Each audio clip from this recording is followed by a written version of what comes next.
Ali in the House of the Prophet, a story of love, loyalty, and sacrifice. Dear brothers and sisters, close your eyes for a moment and imagine Mecca before Islam.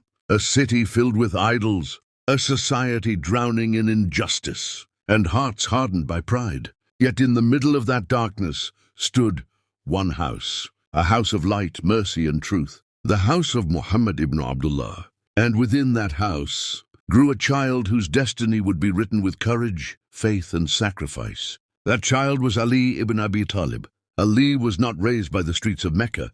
He was raised by the messenger of Allah himself. During a time of famine, when Abu Talib struggled to feed his family, the Prophet opened his home and his heart. He did not take Ali as an obligation, but as a trust from Allah. And so Ali grew up watching something no other child saw. He saw a man who never lied, a man who never betrayed trust, a man who fed the hungry before feeding himself, a man who spoke gently even to those who wronged him. Ali did not learn Islam from books. He learned Islam from living with the Prophet. Then came the night that shook the heavens and the earth. The Prophet returned from the cave of Hira, trembling, not from fear but from the weight of revelation. Ali watched silently as Khadijah comforted her husband. Something had changed. Something eternal had begun.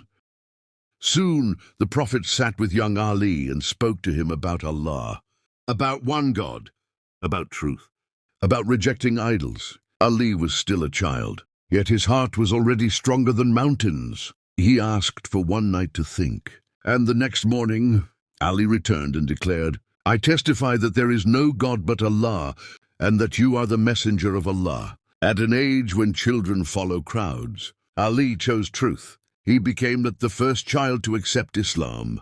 From that day on, Ali prayed in secret with the Prophet. He stood firm when others laughed. He believed when others doubted, because faith had been planted in his heart, inside the Prophet's home.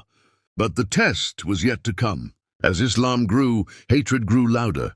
Threats turned into plans. And one night, Quraysh decided Muhammad must die. Swords were sharpened. Young men surrounded the Prophet's house. Death waited until dawn.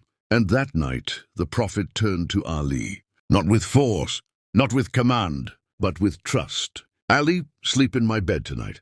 Brothers and sisters, understand this moment. Ali knew what this meant. He knew swords would strike that bed. He knew he might never see the sun again. Yet Ali did not ask, "Why me?" He asked only one question: "Will you be safe, O Messenger of Allah?" When the Prophet said yes, Ali smiled and lay down. That night, while enemies waited with weapons, Ali slept peacefully. Not because he was fearless, but because he trusted Allah. Because he was raised in a house where faith was stronger than fear. When dawn came, Quraysh stormed the house and found Ali alive. Their plan failed. Islam survived.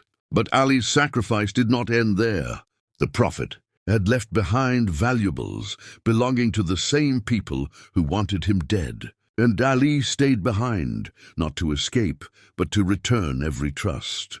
Imagine that, a young man surrounded by enemies, returning property to those who tried to kill him. That is what Ali learned in the house of the Prophet.